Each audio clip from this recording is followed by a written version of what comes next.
Boa noite a todos. Bem-vindos à nossa aula de Direito Fiscal e Tributário nessa sexta-feira. Vou passar alguns avisos aqui antes de começar a aula de fato. Bem, como vocês perceberam, receberam mensagens no e-mail pessoal de vocês ou pelo Classroom, eu corrigi os trabalhos e a prova. Não lancei no sistema ainda, que eu realmente não tive tempo, mas eu cumpri meu prazo. O prazo que o professor tem são 7 dias após ele resolver a prova dentro de sala com os alunos. Então, até meia-noite eu estou no prazo. Teve algumas pessoas que me enviaram e foi para o spam, tá? Eu recomendo que vocês não usem o e-mail direto do iPhone, aquele iCloud, usar outro e-mail fora, ou mandar pelo computador, porque, pelo que eu percebi esse padrão nas pessoas que o trabalho não chegou, nas pessoas que o trabalho não chegou, eu percebi esse padrão. Teve algumas que eu não consegui encontrar, tá? Ó, a Lorena Melo Braga, eu não consegui encontrar a redação dela. E a Luziane Santiago do Nascimento, eu não consegui achar a prova. Os outros que eu não tinha achado a prova ou o trabalho já falaram comigo, eu já resolvi. Tá bom? Então, se entrar em contato agora e comprovar, né, que não enviou por algum problema no celular mesmo, no e-mail, a gente resolve. Mas depois disso, vai encerrar o prazo, eu vou lançar a nota e não tem mais como modificar, tá? Professor, é da Lorena, né, que você falou? Isso. Deixa eu Ah, olhar aqui. vou avisar ela aqui. Deixa eu ver aqui. A da Lorena é a redação, que eu não achei, a prova eu achei. E da Luziane Santiago dos Santos, eu não achei a prova. Tá? Tem que me procurar hoje ainda, antes de eu lançar. Quando acabar a aula, eu vou lançar as notas. Aí foi para o sistema. Boa noite. Então, só relembrando, né? Vou deixar gravado para quem for acompanhar a aula depois, que na prova eu dei a opção de fazer naquele documento do Word que eu mandei, ou poderia escrever no caderno, e escreve no caderno e manda. Né? Não fica sem mandar, não. Porque teve gente que mandou no PDF, riscado, assim, tipo no Paint, mas não colocou as questões subjetivas. Então, era para ter me procurado, era para ter falado que teve esse problema. Eu tive que deixar sem nota da questão subjetiva. Mas se me procurar agora, quem teve esse problema sabe que teve, porque eu mandei e-mail explicando. Se me procurar agora de noite, me mostrar quem enviou, a gente resolve, tá bom? Então, passados esses anúncios iniciais, vamos voltar ao conteúdo. Todo mundo recebeu a nota, todo mundo recebeu o e-mail, né? Então, vamos lá. Dando continuidade à disciplina de Direito Fiscal e Tributário, como eu falei, ainda estamos nos princípios tributários. Eu tomei um tempo de vocês para explicar um pouco o que são os princípios, o que significa o princípio para o direito, qual que é o valor, qual que é o peso que os princípios têm dentro do ordenamento jurídico. E quando a gente está falando de princípios tributários, a grosso modo a gente está falando das limitações do poder de tributar. Porque os direitos fundamentais, os direitos humanos, né, não sei se vocês já tiveram a oportunidade de estudar sobre as gerações de direitos humanos, direitos de primeira geração, segunda geração, terceira geração.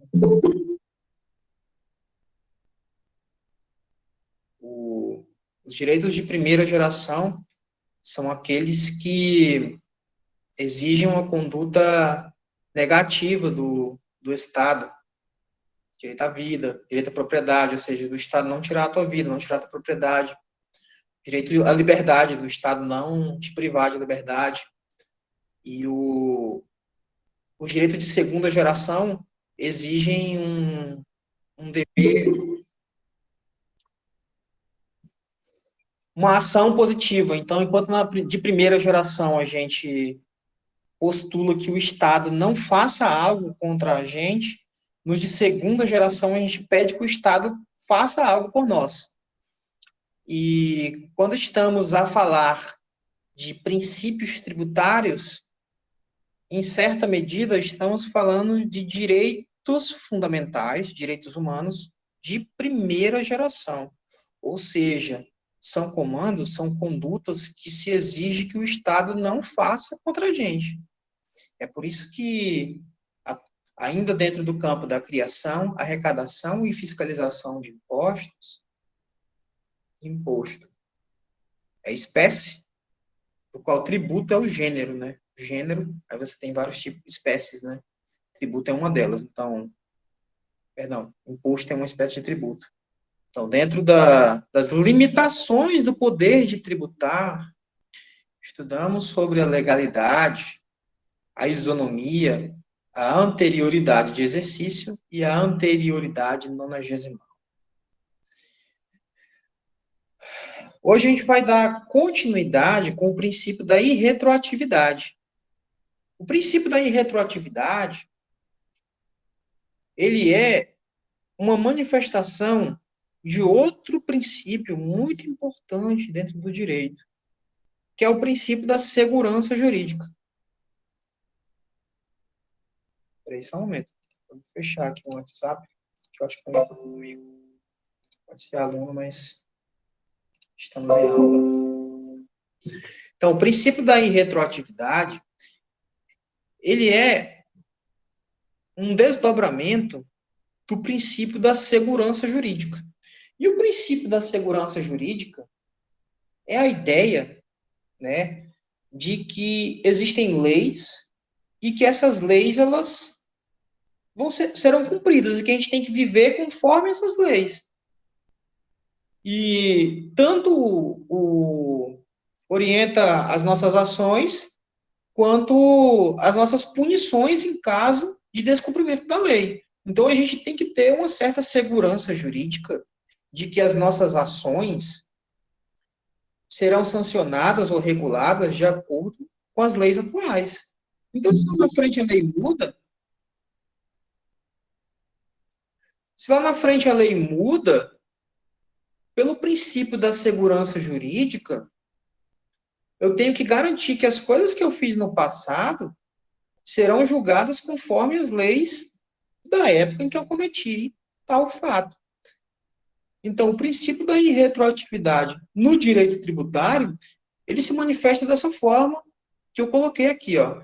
Pelo princípio da irretroatividade tributária, a lei deve abranger fatos geradores posteriores à sua edição. Não pode retroceder. E a gente vai ver melhor aqui que, como eu falei nas outras aulas, o direito, ele é um sistema, ele é um ordenamento jurídico. Então, esses princípios, eles se comunicam, porque as fontes do direito, elas se retroalimentam, né? Não é uma coisa linear. Vocês vão ver que a gente está estudando isso aqui, mas a gente vai falar de uma coisa que a gente vai estudar lá na frente. Quando a gente estiver estudando lá na frente sobre os tributos em espécie, a gente vai se reportar várias vezes essa questão do princípio. Então, a gente vê que a irretroatividade é um desdobramento da segurança jurídica, assim como é o da anterioridade. Então, a irretroatividade, como eu falei, se manifesta, ela existe para que o contribuinte, no caso no direito tributário, o contribuinte ele tem uma previsão de que tem que se pagar imposto, sim, mas ele tem que ter uma previsão do prazo, de quanto que é esse imposto, sobre o que ele incide. Então, se lá na frente ele se modifica, vai servir só para fatos geradores lá na frente. E eu vou dar um exemplo aqui. Primeiro, aqui o exemplo de como isso está positivado na Constituição. Como eu falei naquela aula antes da prova. O direito é o conjunto de normas e princípios. As normas são o tronco de onde saem, perdão, o princípio é o tronco de onde saem as normas.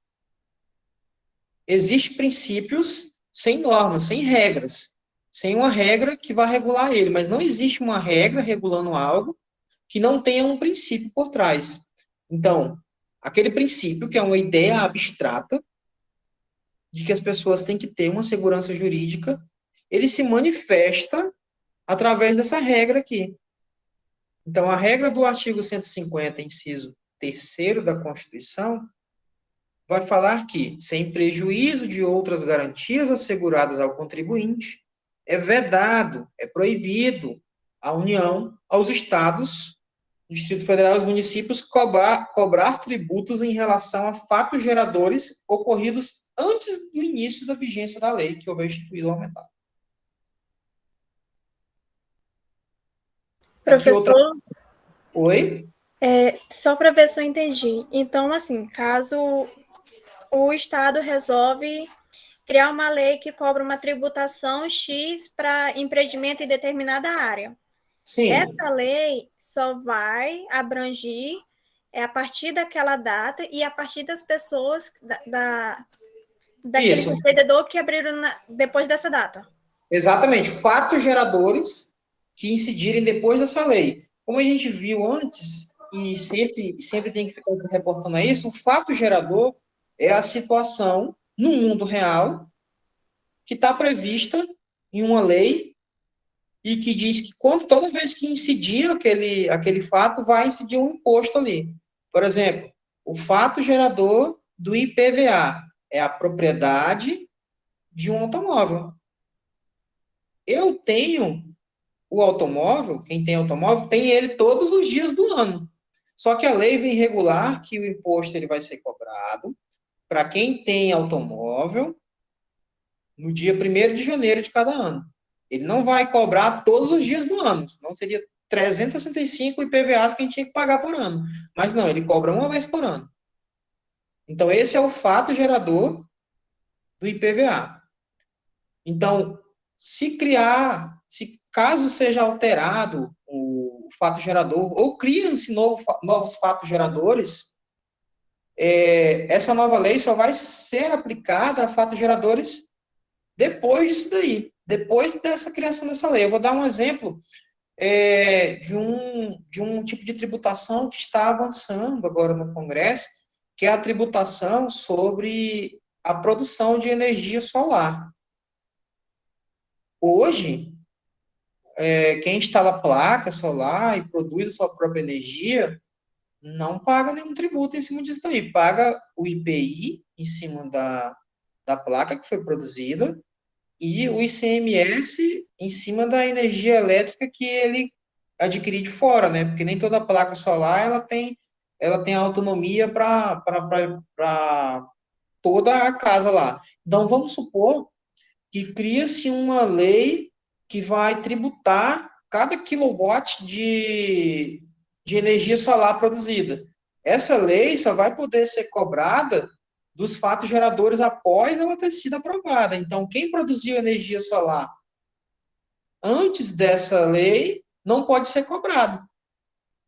E também, caso seja extinto um imposto, é extinto um imposto, então, a partir daquela data, ninguém vai mais pagar, mas os fatos geradores anteriores serão aplicados, serão cobrados. Eu vou dar um exemplo já para vocês. Ó, aqui a gente viu como que esse princípio da irretroatividade, o princípio é um conceito propositalmente abstrato que se manifesta através de regras. Mas mesmo que não tenha uma regra explicando direitinho o que ele é, ele ainda vai se manifestar, porque ele é o tronco do direito, do qual saem as leis, saem as regras. Então, ó, o que fala o artigo 144 do Código Tributário Nacional? O lançamento é uma atividade que o Código Fiscal faz e que vai dizer o que a pessoa está devendo e quanto que ela está devendo. Né? O lançamento reporta-se à data da ocorrência do fato gerador da obrigação e rege-se pela lei então vigente, ainda que posteriormente revogada. Eu vou dar um exemplo prático para vocês e com uma legislação estadual. Tá aqui, ó, o exemplo estadual. ITCMD é o imposto que o fato gerador dele é a morte.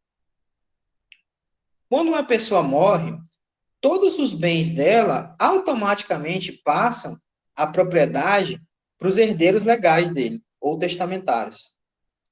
Se ele não tiver ninguém para deixar, aquela herança ela fica lá esperando aparecer alguém. É a herança jacente.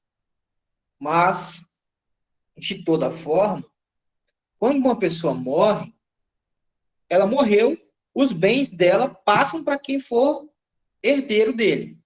Seja legal em virtude da lei ou em virtude de testamento. Essa transmissão entre do morto para o vivo é o fato gerador do ITCMD.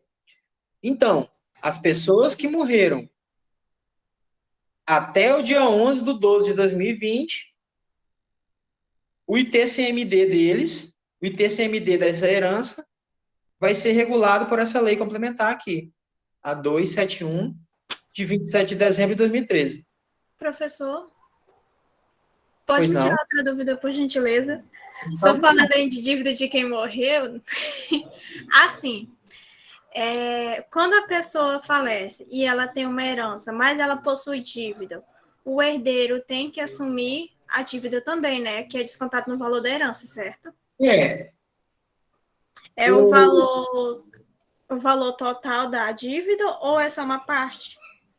É a dívida toda. Aí, se a dívida for maior que a herança, a pessoa não vai receber a herança e o credor vai ficar sem parte da dívida dele. Inclusive, perguntaram, eu estava dando aula no primeiro ano lá de Direito essa semana, aí eu estava falando sobre os entes despersonalizados.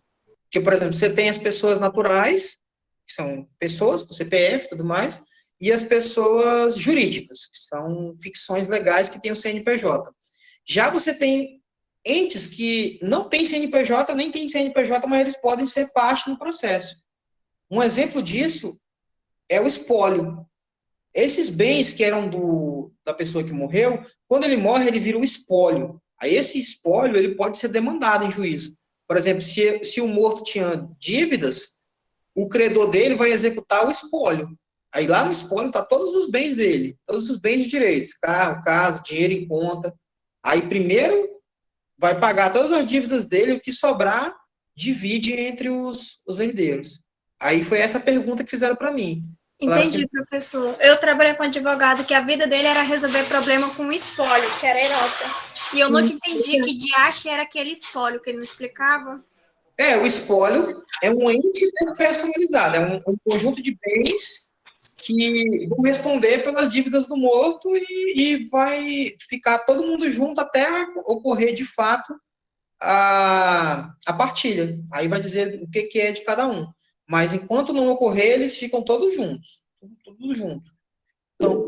Então, o que acontece aqui? Não, então, a pergunta que fizeram para mim lá no primeiro ano foi essa. Falaram assim, professor, mas se a pessoa deixou uma herança de 100 mil e tinha 150 mil de dívida, o que acontece com esses 50 mil? Eu falei, fica com Deus. Não vai receber nunca. Eu sei que eu ia perguntar se o Estado não tinha obrigação de arcar, não tinha, né? Fica não, acabou. Né? Professor, é a última dúvida, eu juro. A pessoa tem uma dívida. Ela tem, por exemplo, uma dívida com o banco. Sim. Tem um prazo para essa dívida prescrever? Para o banco considerar?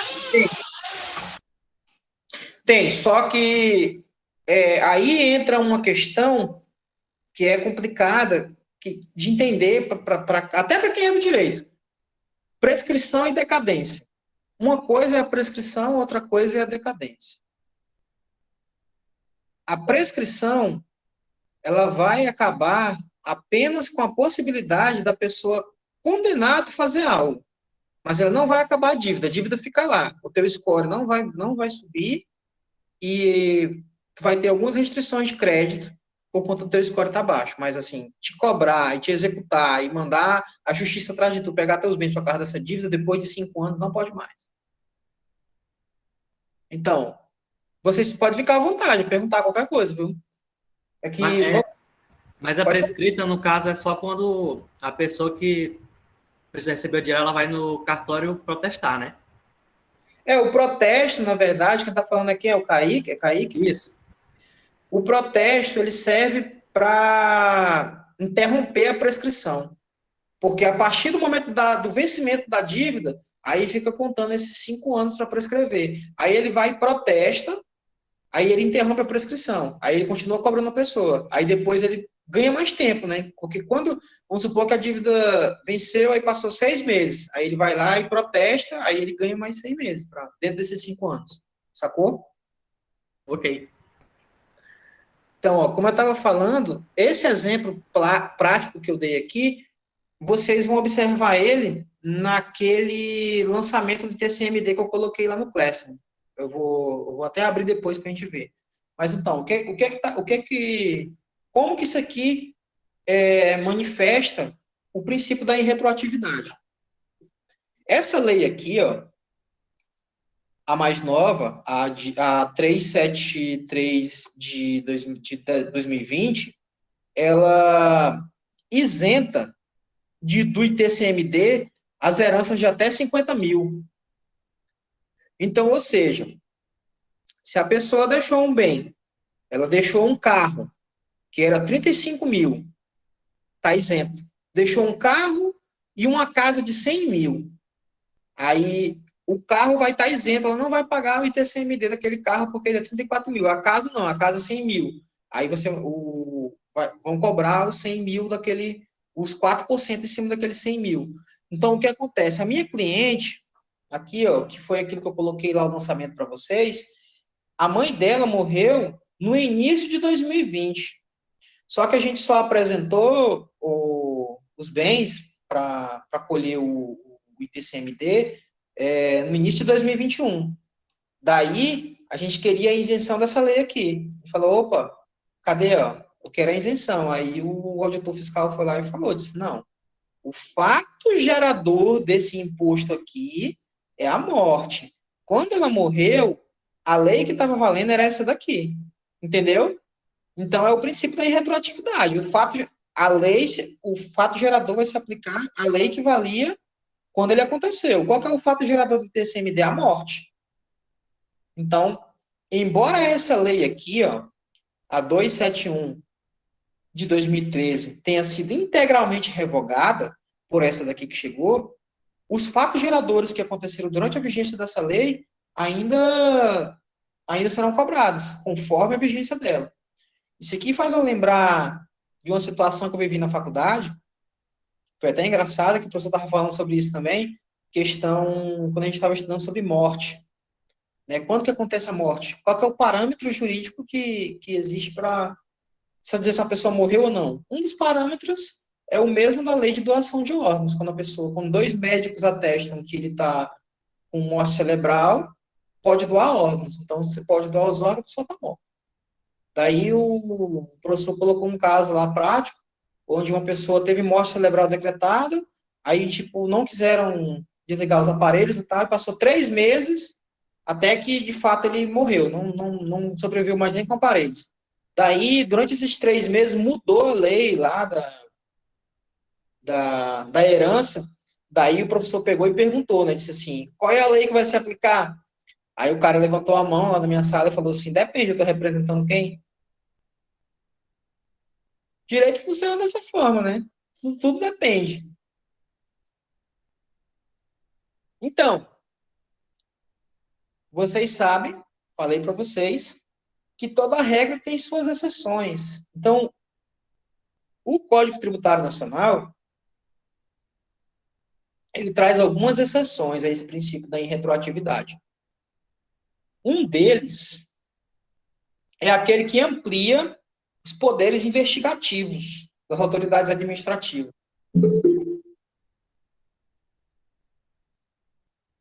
Opa, boa noite. Um deles é o que amplia o poder de investigar. Então, eu vou dar um exemplo rapidão aqui para vocês. Tinha uma contribuição, um tributo chamado CPMF, que ele incidia sobre as operações financeiras. E o Paulo Guedes quer retornar a CPMF, inclusive taxando o PIX. O PIX hoje é de graça, pode ser que ele seja tributado se passar a nova CPMF. Tá. A CPMF, toda movimentação financeira que você fazia, eu pagava uma taxinha lá de CPMF. Aí o que acontece? A base de informações do imposto de renda não se comunicava com a da CPMF. Ou seja, eu poderia ter um monte de movimentações financeiras na minha conta, mas não necessariamente aquelas contas, aquele dinheiro que eu movimentava lá na minha conta, eu declarava no meu imposto de renda. Isso, por exemplo, se eu fosse declarar tudo que passa na minha conta do Nubank, o meu imposto de renda seria um pouquinho maior. É isso, basicamente isso que acontece lá. Então, em 96, de 1996 até 2001, essas bases não se comunicavam. Então, o que eu mexi na minha conta, o que eu recolhi de CPMF, era independente do que eu recolhia de imposto de renda. Então, eu poderia movimentar nas minhas contas lá R$ 1 milhão e declarar que eu ganho 100 mil por ano. Daí, em 2001, criou-se uma lei nova que ampliava os poderes de investigação da Receita Federal. Aí a Receita Federal poderia verificar o que a pessoa pagou de CPMF e se as movimentações financeiras que geraram a CPMF estavam compatíveis com a renda que a pessoa estava declarando. Daí, surgiram várias ações de inconstitucionalidade no Supremo Tribunal Federal, alegando o quê? O princípio da irretroatividade. Olha, esse fato gerador, lá em 96, 97, ele não pode ser abrangido por uma lei de 2001. Daí, o Supremo entendeu que pode, por conta do parágrafo 1º, por conta do parágrafo 1º do artigo 144 do Código Tributário Nacional. Então, você não pode aplicar uma alíquota nova. Vamos supor que em 96 a alíquota era uma e em 2001 a alíquota é outra, é mais alta. Você não pode tributar aquela movimentação financeira de 97 com a alíquota nova de 2001.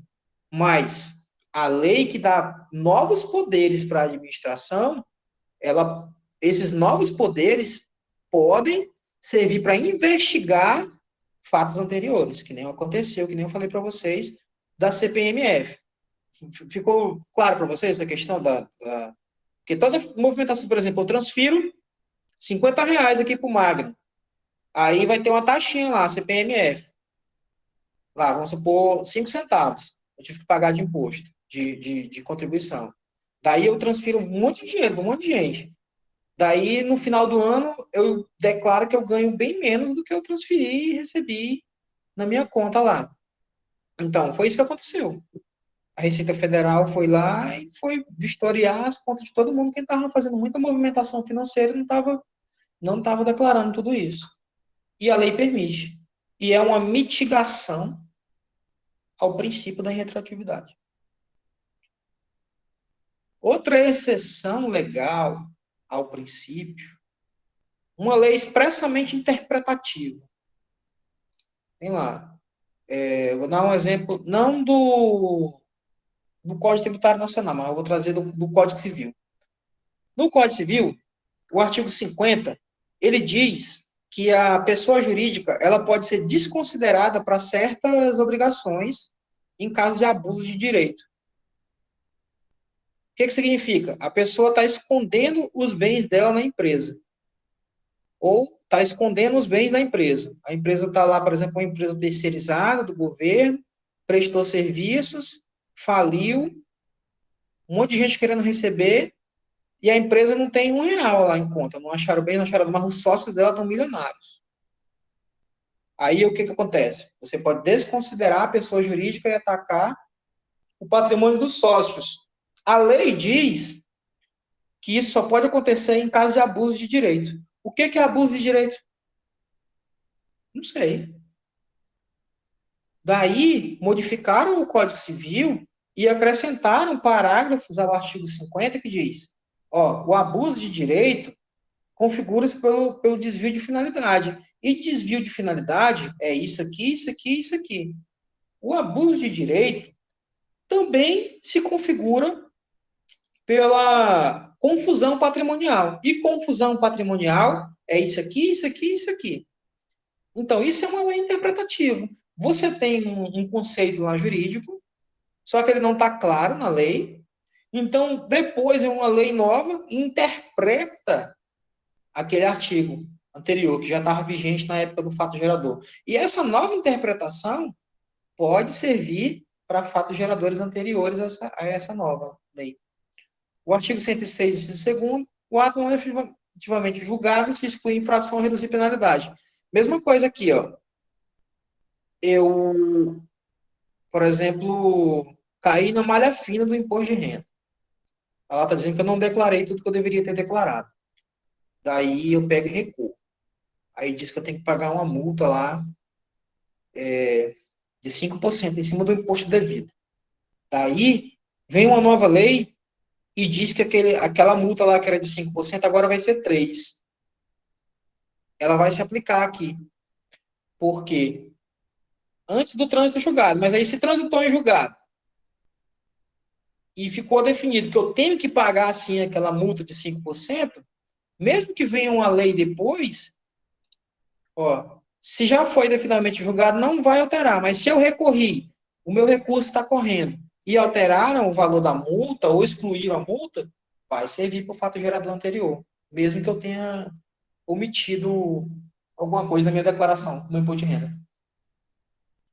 Então, vocês percebem que uma coisa é o princípio, outra coisa são as leis que surgem a partir dos princípios. O princípio não admite exceções.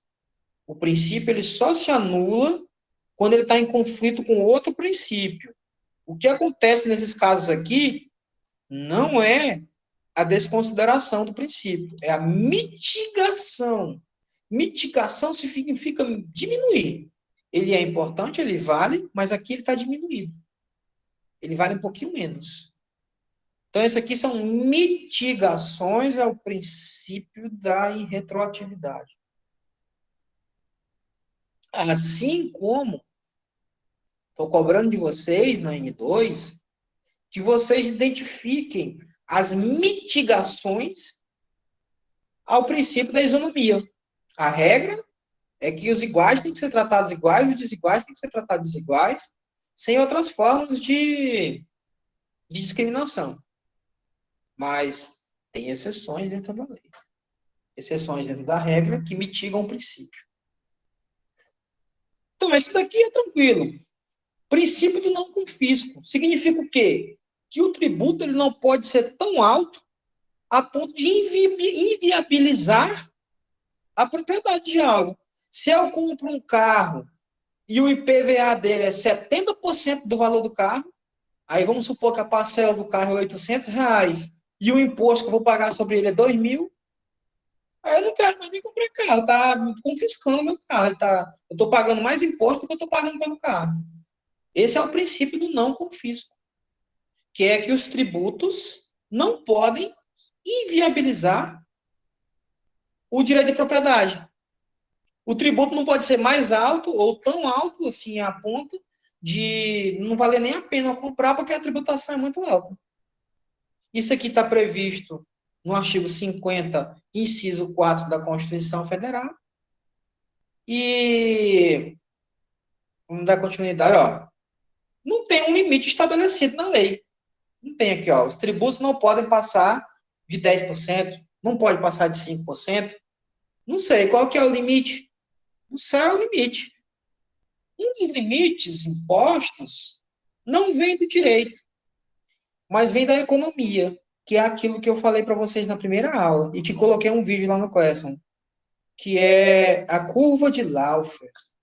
Chega um momento que se os impostos forem muito altos, o Estado vai arrecadar menos porque as pessoas vão produzir menos.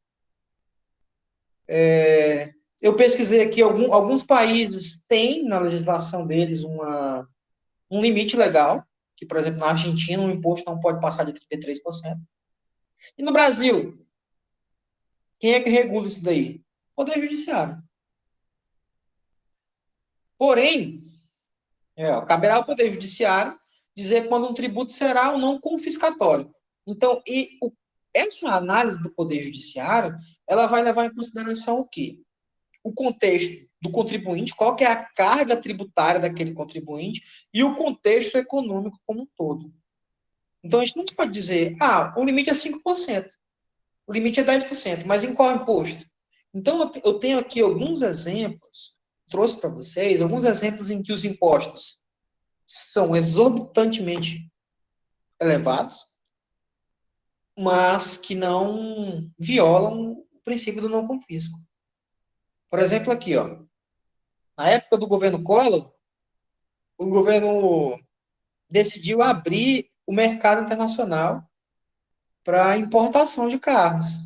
Collor disse que os carros do governo daqui do Brasil eram umas carroças, e abriu para o mercado internacional. Aí o que aconteceu? O pessoal começou a importar carro, a indústria nacional começou a falir, daí isso aí dá uma reação em cadeia. Daí o que aconteceu? Eles passaram a taxar os carros importados em 200%. Então é 200% o valor do bem. Então, aqui não é confiscatório, porque esse imposto aqui, ele tem uma função extrafiscal de incentivar ou desestimular, desincentivar algum setor da economia. Então, por que ele é 200%? Para evitar que as pessoas comprem carro importado, comprem o carro nacional e fortaleçam a indústria nacional.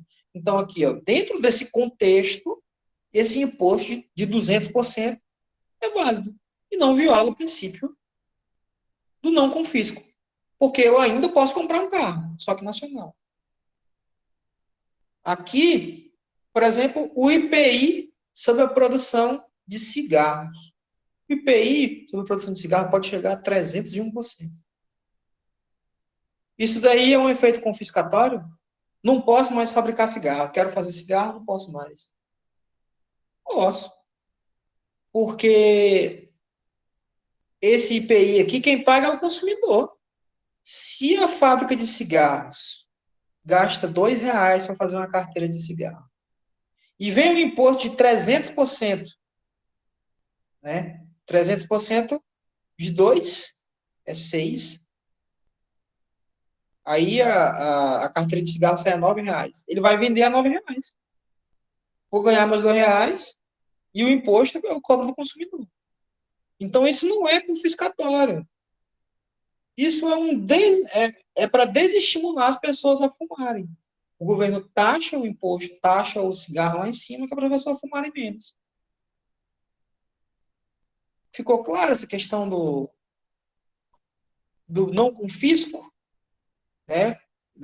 Que os impostos não podem servir para tirar os bens da pessoa. Tem que ter um limite razoável para que as pessoas possam ter as coisas e o Estado não tome tudo. E as obrigações acessórias? O que é uma obrigação acessória? Por exemplo, aqui a multa. Não paguei, que nem vocês vão ver lá no ITCMD, não paguei dentro de 180 dias, tem uma multa de 0,11% ao dia de atraso.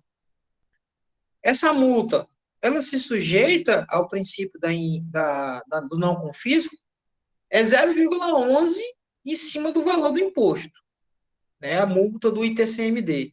E se eu passar 10 anos sem pagar, vai ficar correndo esse 0,11? A multa pode ser superior ao valor do bem? Não pode. Ela pode ser, no máximo, 100% do valor do imposto. Então, se eu devo 3 mil de TCMD, demorei 10 anos para pagar, eu só posso pagar 3 mil de TCMD e 3 mil de multa. Aqui outro princípio que é bem tranquilo, esse daqui não tem muito o que falar sobre ele, que é a uniformidade geográfica. Está previsto no artigo 151 inciso 1 da Constituição, e diz que a União não pode estabelecer impostos diferentes para regiões diferentes. Por exemplo, o IPI não pode ser 10% em São Paulo e 5% no Acre. Não, o IPI para produção, por exemplo, de geladeiras, quero abrir uma fábrica de geladeiras. O IPI vai ser o mesmo. Tanto se eu produzir em Rio Branco, quanto se eu produzir em São Paulo. Eu não posso estabelecer alíquotas diferentes com base na região onde está acontecendo o fato gerador, ou no estado, né? Por exemplo, o imposto de renda de quem mora no Nordeste ser mais alto do que o imposto de renda de quem mora no Sudeste. Não pode. Então, é vedado à União instituir tributo que não seja uniforme em todo o território nacional. Então, todos os impostos federais têm que ter uma alíquota igual no país inteiro. A menos que, então, toda regra tem sua exceção, admitida a concessão de incentivos fiscais. Um exemplo, Zona Franca de Manaus. Os impostos têm a mesma alíquota no Brasil inteiro. Só que, por questões legais autorizadas pela Constituição, o IPI é mais baixo na Zona Franca de Manaus. Mais baixo e isento em alguns casos. Então, é um incentivo para que indústrias se desenvolvam naquele local, gerem empregos e desenvolvam o restante da região. Então, só tinha indústria lá no Sudeste. Então, como é que eu vou fazer com que essas indústrias vão para o Norte também? Eu dou um incentivo fiscal. Então, eu dou isenção em alguns impostos, mas a alíquota é a mesma, só que essa pessoa, por estar naquele local, vai pagar menos. Alguma dúvida? Se não, bola para frente. Vou cobrar isso na prova. Se vocês não entenderem, vocês vão ficar. Mas esse daqui é bem tranquilo. Esse daqui é um pouquinho mais complicado. Esse aqui vai tomar mais um pouquinho de tempo. Princípio da capacidade contributiva, ou princípio da capacidade econômica. Isso daí também é uma derivação do princípio da isonomia, mas ele fala basicamente o seguinte. O princípio fala basicamente o seguinte. Quem pode pagar mais, vai pagar mais. Quem pode pagar menos, vai pagar menos. Então, o imposto de uma BMW, uma Ferrari, é mais alto que o imposto de um Palio 1.0, modelo antigo. Capacidade contributiva, capacidade econômica. Quem ganha um salário de 3 mil vai pagar menos imposto do que quem ganha um salário de 10 mil. Capacidade contributiva. Então, como que esse princípio se manifesta? Quanto mais alta a base de cálculo, maior a alíquota. Vou passar alguns exemplos para vocês. Aqui, ó. Como que o princípio da capacidade contributiva, do princípio da capacidade econômica se manifesta? Justiça e isonomia, tributos diretos e tributos indiretos. Agora eu vou fazer aqui só acho que vai dar tempo, ainda tem mais de meia hora. Alguns tributos são diretos e outros são indiretos. O tributo direto é aquele que, entre o fato gerador e o contribuinte, não tem nenhum intermediário. Por exemplo, o IPTU. O IPTU, o fato gerador do IPTU, é a propriedade de um imóvel. Quem é que paga? O proprietário. Já outros impostos são indiretos. Por exemplo, o IPI. Qual que é o fato gerador do IPI? A produção industrial. Quem é que paga o IPI? O consumidor. Se eu produzo um bem e ele custa R$100 e o imposto é R$10, eu vou cobrar R$110 do consumidor. Então, quem paga o imposto não é diretamente quem fez o fato gerador. Então, isso daqui é importante destacar por causa da capacidade contributiva. Quem tem mais capacidade de contribuir? O consumidor ou a indústria? Quem tem mais dinheiro? Claro que é a indústria. Mas esse princípio ele é efetivado, apesar da tributação ser indireta, apesar de que quem praticou o fato gerador não ser a mesma pessoa que vai pagar, isso daí você efetiva, o ordenamento efetivo, cobrando alíquotas diferentes de acordo com o produto. Então, por exemplo, um produto, um, um iate, uma coisa é você comprar um carro, você produzir um carro. O IPI de um carro popular é um. O IPI em cima de um iate é outro. Ele é bem mais caro. Por quê? Porque quem compra iate é porque quem é rico.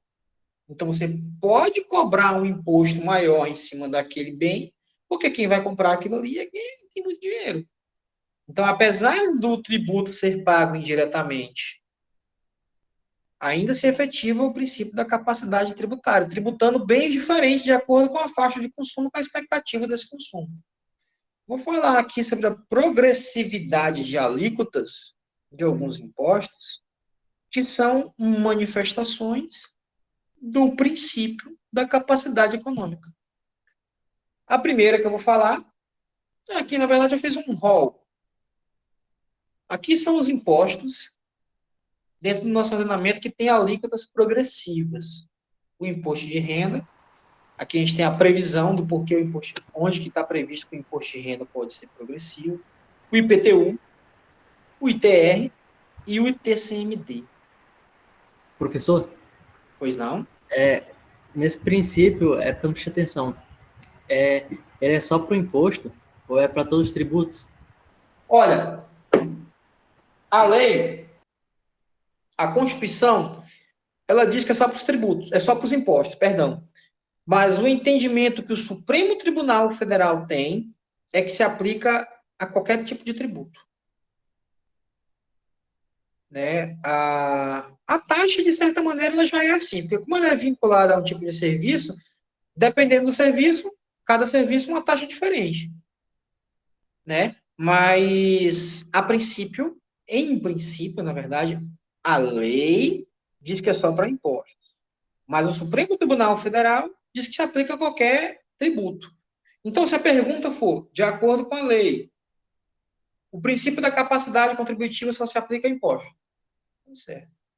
De acordo com doutrina e jurisprudência, o princípio da capacidade contributiva só se aplica a impostos. Está errado? Está errado porque o Supremo já decidiu outras vezes que esse princípio pode ser aplicado na majoração e criação de outros tributos. Por exemplo, contribuições sociais. Contribuição social não é imposto, mas a Previdência é progressiva. A tabela da Previdência é parecida com essa daqui, ó. Essa daqui é a do imposto de renda. Então, ó, quem ganha até R$ 1.903,98 não paga imposto de renda. Quem ganha entre R$ 1.903 e R$ 2.826, eu estou apontando com o dedo, mas eu estou sendo burro aqui para apontar com o mouse, né? Você não está vendo meu dedo. Aqui, ó.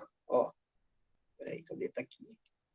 Quem ganha até R$ 2.826 paga 7,5%. Depois, na outra faixa de renda, quem ganha até R$ 3.751 paga 15%. Quem ganha... Luciane, fique até o final da aula que eu preciso falar com você. R$ 4.664 paga 22%. E quem ganha acima de R$ 4.664 paga 27%. A contribuição previdenciária, ela também segue. Luciane, dá uma olhada, reenvia que eu não consegui encontrar não, tá? Então, Aqui é uma exceção. Daí, embora a lei diga que é somente os impostos, categoria de tributo que submete à capacidade contributiva, as contribuições previdenciárias, tecnicamente, são contribuições sociais, né? Não se enquadram, tem natureza tributária, mas não são impostos. E são progressivas. Quem recebe mais, paga mais de previdência. Até o teto da Previdência, né? Hoje a contribuição em cima do teto é R$ 731, se eu não me engano. Então a pessoa ela pode ganhar R$ 30.000 por mês, mas ela vai contribuir só de previdência obrigatória, de natureza tributária, R$ 731. Se ela quiser aposentadoria em cima dos 30 mil, ela tem que pagar uma previdência privada. Então, como eu estava falando para vocês. Ainda mais agora com a aprovação da PEC 32, né, lá, que Pois dá é. integralidade. Nos servidores públicos, já é assim desde 2012, se eu não me engano. Foi na época que eu entrei, eu já fui. É esse daí mesmo, Zé. Eu não achei, não, manda de novo. Manda a redação e o trabalho. Eu não lembro qual foi que ficou faltando. Como no final da aula a gente conversa. Eu já fui servidor da UFAC, eu entrei em 2012. Inclusive, ontem faria 10 anos que eu era servidor, mas aí então minha vida seguiu outros caminhos. Mas quando eu entrei, foi logo em seguida, aliás, logo um pouquinho antes, modificaram a Previdência do servidor público. Então, o máximo que eu poderia ter de aposentadoria lá seria o teto da Previdência. Meu salário era baixo, era relativamente baixo. Eu era assistente de administração, era, sei lá, R$ 2.000. R$ 2.000 em 2012. Se fosse 10 mil, depois que entrou em 2012, a aposentadoria não ia ser 10 mil, ia ser só 6 mil e pouco, que na época era o teto da Previdência. Então, essa tabela progressiva do imposto de renda é uma manifestação do princípio da capacidade contributiva. Obviamente, quem ganha R$ 4.000 tem muito mais capacidade de contribuir do que quem ganha 1.900. Só que vocês vão ver depois que isso daqui não é 27% em cima de 4.600, não. Essa tabela aqui é progressiva. Ela vai tendo essa parcela dedutiva. A gente vai ter uma aula específica sobre imposto de renda, mas o que tem que ficar daqui hoje é uma forma de quem recebe mais, paga mais. Inclusive, para quem acompanha o futebol, antes da venda lá do PSG e tudo mais, o campeonato francês, ele era um dos países ricos lá, das grandes potências europeias, ele é um campeonato que não tinha grandes craques por causa do imposto de renda lá na França. Então, o pessoal, os grandes craques iam para a Itália, iam para a Espanha, não ficava na França, porque lá o imposto de renda é com menos solto e o cara não consegue ter um salário muito alto, tipo, compensa mais ele jogar em outro país por causa disso. Porque lá é pesado, lá a taxa é grande fortuna, lá a taxação é lá em cima. Não por causa disso também, o Cristiano Ronaldo e o Messi estão tudo enrolados aí lá na Espanha com sonegação de imposto, né? Porque os caras ganham milhões por mês, por semana, aí o imposto vai lá em cima também. Então, outra previsão de alíquota progressiva, que é uma manifestação da capacidade contributiva, é a do ITR. O ITR, que é o Imposto Territorial Rural, que é um imposto federal, a alíquota dele é entre 0,3% e 20% do valor do imóvel lá, da fazenda, né, da propriedade rural. E o que vai determinar se é 0,3% ou 20% é o quanto o proprietário utiliza aquela propriedade. Se ele tem uma propriedade de terra enorme, enorme, enorme, enorme, não utiliza, se ele tem só uma casinha lá e o resto é só pasto, ele vai pagar um imposto maior, limitado a 20%.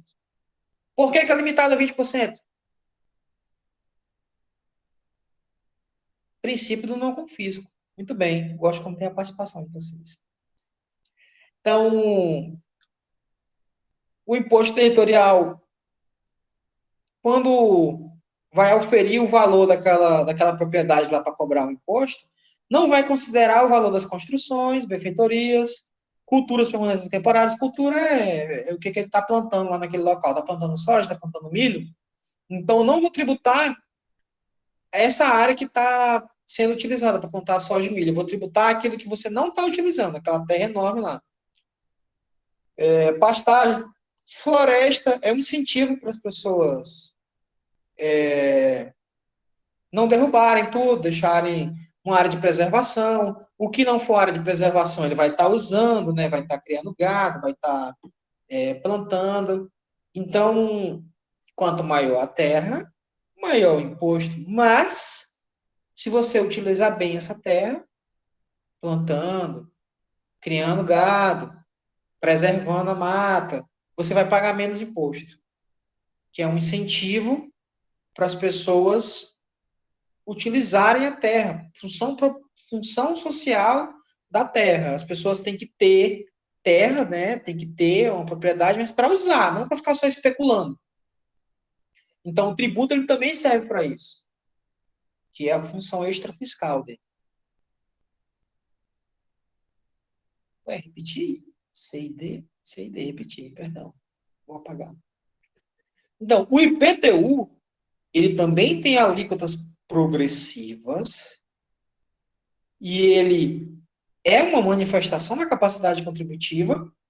Quanto mais cara a casa, obviamente, mais caro o IPTU. Só que, a base de cálculo é o valor venal e ele tem uma alíquota progressiva para incentivar as pessoas a construírem, a comprar terreno e não deixar ele lá especulando lá. Eu vou comprar esse terreno aqui, daqui 10 anos ele vai estar valorizando.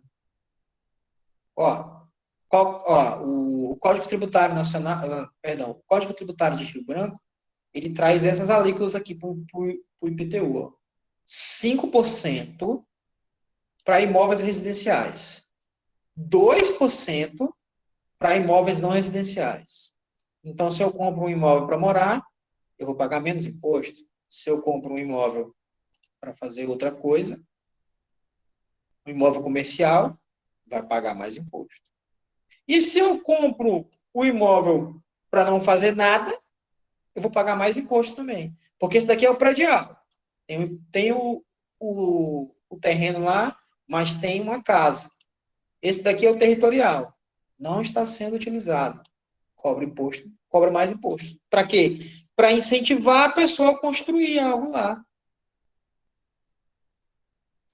Então, embora os tributos tenham que ser cobrados iguais, levando em consideração as diferenças das pessoas, não pode ser cobrado diferente em relação ao estado ou à região, é possível alíquotas progressivas, diferentes para certos fatos geradores, incentivando ou desincentivando certas atividades. Esse aqui é legal. Esse aqui é isso aí. Ele vai avaliar e ele diz quanto é que é o metro quadrado. E outra coisa. O IPTU e o ITR, eles têm o mesmo fato gerador, que é a propriedade de um bem imóvel. Só que um é rural, o outro é urbano. O que define o que é um imóvel urbano e o que é um imóvel rural? O plano diretor da cidade. O plano diretor do município ele vai determinar onde é que é a área urbana daquele município. Tudo que não for área urbana é área rural. É por isso até, aquela questão que eu coloquei na prova, que a Constituição permite que o município cobre o ITR, porque ele está mais próximo e é o município que determina o que é a área rural e o que é a área urbana. O que é competência do município cobrar o IPTU e o que é competência da União cobrar o ITR. O plano diretor vai definir isso. É por isso que a Constituição diz que o município, só pelo fato dele existir, ele recebe 50% do ITR que for arrecadado dentro da área dele. Mas se ele quiser arrecadar, ele pode ficar com 100%. Porque quem define isso é o município está mais perto, o município diz o que é área urbana, o que é área rural.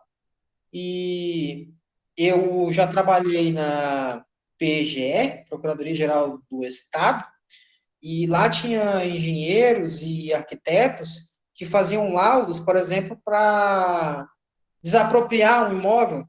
Daí você tem que ver se o imóvel é urbano, quem tem que fazer o laudo é o engenheiro civil. Aí a metragem é em metros quadrados, aí o valor do metro quadrado, a metodologia é outra. Aí se o imóvel é rural, tem que ser um engenheiro florestal, um engenheiro agrônomo, a metragem do terreno é em hectares, o valor do hectare é diferente do valor do metro quadrado. Eu digo isso porque teve um caso, acho que foi em Tarauacá. Tarauacá tem IFAC? Tem, não tem? Vocês tem um ensino Madureira? Hã? Como é que é? Tarauacá tem IFAC ou é só Sena Madureira? Cruzeiro do Sul. IFAC é Cruzeiro do Sul. Não, tem um IFAC em Sena Madureira também, pô. Acho que tem em Tarauacá também. Eu lembro que o Tem Sena IFAC sim, professor Tarauacá. Tarauacá Tem o é. professor Tarauacá. Eu tô lembrando que em Tarauacá o Estado ele desapropriou uma terra lá do cidadão para construir o IFAC. Daí, o cara entrou na justiça, porque fizeram um laudo dizendo que o imóvel dele era rural. Aí o valor da propriedade rural é mais baixo, uma propriedade rural, porque geralmente a propriedade rural é bem maior do que a propriedade urbana, né? Ele tinha uma casinha lá no meio da cidade e consideraram que aquilo dali era área rural. Aí ele entrou na justiça, aí estava essa briga. É área urbana ou é área rural? Aí o Estado, não, é área rural, eu vou desapropriar pelo valor do hectare. Aí, não, é área urbana, eu quero pelo valor do metro quadrado. Eu sei que no final desapropriaram e tem um campus do IFAC lá. Então, sei que o município ele quer saber, o Estado ele queria saber se era urbano ou rural para ele desapropriar. O município ele quer saber se ele é urbano ou rural só para ele cobrar. Porque agora vai um princípio bem bacana que vocês vão ver aqui, ó. Pecúnia no olete. O dinheiro não tem cheiro. Não importa a origem do dinheiro. Eu quero o fisco ele quer receber.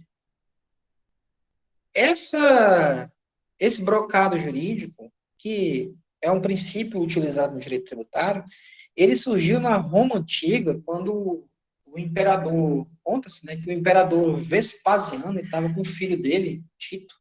Aí o Império Romano decidiu criar um tributo nas latrinas públicas, né, banheiro público.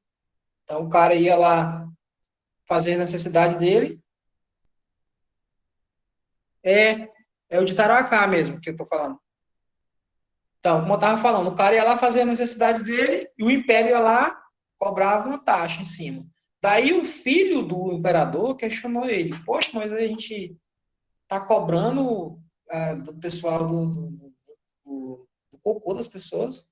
Aí ele pegou, puxou uma moeda e mostrou para o filho dele: cheira aqui. Tem cheiro de quê? De dinheiro. Mas dinheiro não tem cheiro, não importa de onde ele vem.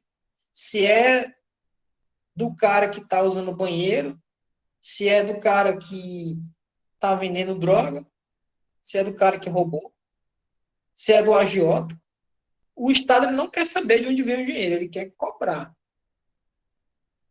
Daí, aqui, ó, basta praticar o ato descrito na lei como hipótese de incidência para ocorrer a tributação, independente se derivado de ato ilícito. Então, é pecúnia non olet. Dinheiro não tem cheiro. As atividades ilícitas, os fatos geradores, mesmo sendo ilícitos, vão cobrar imposto. E o que a gente vê muito aqui, ó. 3 coisas que os caras não... É porque não está incidindo sobre a atividade, né? É o fato gerador. Tipo, o tráfico ele não é atividade geradora. Ao oferir renda, não quero saber de onde vem essa renda, eu quero meu imposto. Por exemplo, tem muita gente aqui, o pessoal que lava dinheiro aqui é basicamente 3 coisas. Distribuidora de bebida, mercadinho em bairro e a agiotagem. Porque a agiotagem não é lavagem de dinheiro, porque também é ilegal, né? Mas aí, vamos supor que o cara está lavando dinheiro com a distribuidora dele. O Estado não quer saber de onde é que ele está colocando, ele quer saber de recolher ali o ICMS dele, cobrar a licença do alvará, ele quer receber. Então, esse é um princípio do direito tributário, que a pecúnia não tem cheiro, o dinheiro não tem cheiro. Um exemplo também que tem bastante na doutrina, por exemplo, hoje, é crime você... Está previsto no Código Penal, mas tem uma divergência aí, que é manter casa de prostituição é crime. Só que hoje o entendimento que você tem é que se as mulheres são maiores de idade, ou os homens, né, em casa de prostituição masculina. Se as pessoas que estão lá são maiores de idade e não estão sendo obrigadas, coagidas a se prostituir, não é crime. Né? Mas, assim, se elas estiverem sendo obrigadas a se prostituírem, enfim, o Estado não quer saber. Ele vai prender as pessoas, mas ele quer o IPTU lá. Quer o dinheiro do alvará, ele quer o IPTU, quer tudo que tiver de imposto lá, quer o imposto de renda do dono da boate. Então, esse daqui também, ele é uma manifestação do princípio da vedação, a diferenciação em razão da origem. Então, os fatos geradores, eles não podem ser diferenciados da origem. Né? Vai ser cobrado de qualquer jeito. Aqui, ó, o artigo 152 da Constituição coloca o quê? É vedado aos estados, ao Distrito Federal e aos municípios estabelecer diferença tributária entre bens e serviços de sua procedência ou destino. Né? Ali em relação às pessoas, aqui em relação aos bens. Então, eu coloquei o exemplo aqui, ó. O IPVA do carro importado é calculado igual ao do carro nacional, é em cima do valor venal do bem. Não é porque o carro é importado, mas aí a gente tem que ver o fato gerador. O fato gerador é a propriedade do automóvel. A propriedade do automóvel do Fiat Uno branco com escada é a mesma propriedade da BMW. Então, a base de cálculo e a alíquota é a mesma. Outra coisa é o fato gerador, o produto vindo do exterior. Aí o próprio fato gerador, mas aí, por exemplo, ele não pode diferenciar o carro importado vindo do México ou vindo da Argentina. É um carro importado. E o alíquota é aquela lá. Entendeu? Aqui ainda sobre o pecúnia no OLET, artigo 188 do Código Tributário Nacional. Né? A definição legal do fato gerador é interpretada abstraindo-se a validade jurídica dos atos efetivamente praticados pelos contribuintes, responsáveis ou terceiros, bem como da natureza do objeto a ser feitos. Então, ou seja, dinheiro não tem cheiro, eu quero receber, não interessa de onde você pegou esse dinheiro. Dos efeitos e dos fatos efetivamente ocorridos. Né? O cara tá lá, o pai da pessoa morreu, tá todo mundo chorando lá, aí o Estado tá lá, e o meu ITCMD? Cadê? E me mande logo, não tem 180 dias só de luto. Dou 180 dias de luto, mas passou 180 dias, entra com o inventário, que eu quero meu imposto. Esse artigo aí, ele está dizendo que ele não leva em conta, né? O fato aí. Ele não leva em conta, ele vai cobrar do mesmo jeito. Ah, tá. Então, ó, vou repetir de novo. Acho que foi. Definição legal. Então, ó. Não importa a origem do dinheiro. Uma pessoa que ofere renda por atividade ilícita, por exemplo, produto de roubo, terá as consequências cabíveis na esfera penal e até mesmo civil. Porém, para fins de tributação, ela oferiu renda, praticou o fato gerador do imposto de renda. Então, dá aqui meu imposto. E outra coisa, aqui para finalizar já, a capacidade civil independe da tributária. Ou seja, eu sou uma criança de 2 anos que recebi uma herança. Eu vou pagar IPTU do mesmo jeito. Claro que é os pais que vão lá recolher a guia e tal. Eu sou uma pessoa jurídica, estou falida, meu CNPJ foi cancelado. perdi minha capacidade civil. Beleza, mas e os impostos? Cadê meu PIS, COFINS, meu IPI, meu IPVA? Entendeu? Então, mesmo que a pessoa não tenha a capacidade civil plena, se ela pratica o fato gerador, vai pagar imposto. Ou outros tributos. Esse daqui é o último princípio que a gente vai trabalhar hoje. Princípio da liberdade de tráfego.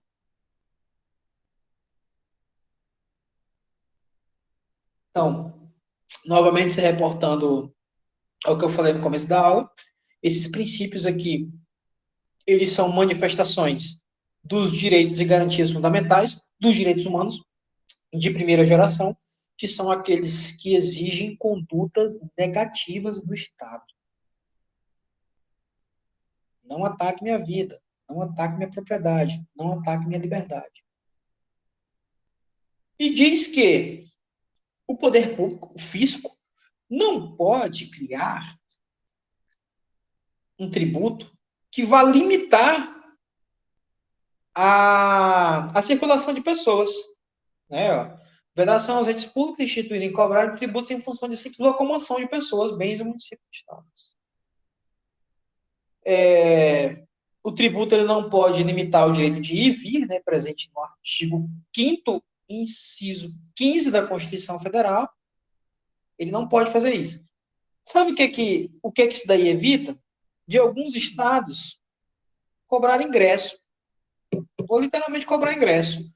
Santa Catarina vai lá e institui um imposto para quem quiser ir morar lá, tem que pagar uma taxa lá. Tá vendo muita criança, ela tá indo muita criança para Santa Catarina. Eu vou instituir um imposto para cobrar dessas pessoas. Bem caro, porque é para eles pararem de vir para cá. Não pode. Não pode criar tributos cujo fato gerador seja a circulação das pessoas, o ingresso em determinado município ou estado. A gente não pode esquecer que tenha o imposto do ICMS, que é a circulação de bem, mas aí é uma questão comercial. Ele não está impedindo os produtos de circularem, mas ele está cobrando pela transferência deles. É uma mitigação do princípio da liberdade de tráfego. Está previsto no artigo 150, inciso 5º da Constituição Federal, e tem aqui uma ressalva. Né, sem prejuízo das garantias, o fisco é vedado, né, é proibido,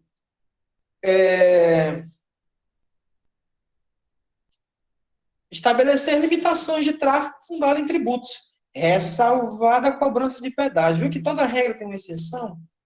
Eu não posso cobrar para as pessoas entrarem no meu estado, no meu município. Eu não posso limitar o direito de ir e vir das pessoas, mas eu posso cobrar pedágio. Só, apesar de a Constituição trazer essa expressa exceção ao pedágio, lá na frente a gente vai ver que o pedágio não tem natureza tributária. O pedágio não é tributo, ele é preço público. E depois a gente vai ver o que é isso. É aquela diferença lá da taxa e preço público, né? Isso. Um exemplo vou te dizer, o da água e esgoto. Água e esgoto, ele é um preço, uma tarifa. Perdão, água e esgoto não. Ônibus. A tarifa de ônibus, ela tem preço público. É diferente, por exemplo, da tarifa de água e esgoto. Se a água e esgoto estiver disponível para mim, eu tenho que pagar. Mesmo se eu não usar. Mas o ônibus também é uma tarifa. Mas eu não sou obrigado a pagar, eu só pago se eu usar. Entendeu? Ele é uma tarifa, tá lá. Ele tá lá disponível. Eu posso pegar o ônibus a hora que eu quiser, mas eu só vou pagar se eu usar. A mesma coisa é o pedágio. A gente vai ter uma aula certinha sobre tarifa e sobre preço público, taxa. A gente vai ter lá na frente, quando a gente vai falando de tributos em espécie, aqui a gente está pegando as considerações gerais, para depois a gente falar um tributo por tributo, mas, de qualquer forma, ainda que não estivesse aqui expresso na Constituição, o pedágio não tem natureza tributária. Então, não se submete aos princípios do direito tributário. Então, aqui, para finalizar, só falar um pouco daquela atividade que eu tinha passado, né? Atividade complementar, que não vale nota, mas era para vocês identificarem dentro daquele lançamento tributário lá, o fato gerador, sujeito ativo e passivo, base de cálculo, alíquota e multa. Aí está aqui aquele material que eu coloquei lá. Então, aqui, ó. Esse aqui é um lançamento do ITCMD. Ó. Qual que é a data, qual que é o fato gerador do ITCMD? É a morte. Então, a pessoa morreu dia 1º de maio de 2020. Então, aquele exemplo lá que eu coloquei para vocês, a lei foi modificada em dezembro de 2020, mas vale para ela aqui a lei da época do dado do fato gerador. Então, ó, ela morreu dia 1º de maio de 2020, foi apresentado os bens lá na Cefaz dia 12 de 8 de 2021. Então, a data que ela teria para pagar esse imposto seria 11 de 9 de 2021. A data da entrega está aqui. Então, está aqui, ó. Lote de terra urbano situado na rua tal, 360 metros quadrados, avaliado em R$85 mil. Essa aqui é a base de cálculo, essa daqui é a alíquota, 4%. Então, o imposto, o ITCMD, em cima desse lote de terra, R$ 3.435. Automóvel Fiat Siena, 2016, R$38 mil, de acordo com a tabela FIP, 4%, R$ 1.500. Fiat Uno, 2013, 24 mil, de acordo com a tabela FIP, 4% em cima de 24 mil, R$ 968. Então, esse daqui é o imposto, esse aqui é o devido para o Estado. Para você ter esses bens aqui que você herdou, você tem que pagar essa taxa aqui para o Estado. Daí, tem uma série de isenções aqui, ó, prevista na lei complementar 271, que foi a lei que foi revogada. Então, ó, tempo decorrido até a entrega da declaração, entre o fato gerador e a entrega da declaração, ó, 288 dias. Aí aqui a multa, ó, a multa tem previsão legal. 2013, essa lei aqui, na época que foi feito esse lançamento tributário, já tinha sido revogada por aquela outra lei que saiu em dezembro de 2020, mas se aplica ao fato gerador da lei da época em que vigia, a lei que vigia a época. Então, ó, aqui a multa, 317 dias de atraso, a multa é de 0,11 ao dia, limitada a 20% do valor. Por que está limitada a 20%? Princípio do não confisco. Se eu atraso 10 anos aí, não vai passar de 20%. E também não poderia passar de 100. Juros, desconto de 50% se pagar antes. Total, R$ 2.854. Pronto. É isso aqui que a pessoa tem que pagar para ter a herança dela. Então, aqui um exemplo de lançamento tributário. E finalizamos, assim, os princípios tributários. Próxima aula, imunidades e isenções. Vamos estudar alguns entes que são imunes a tributos. Por exemplo, igreja.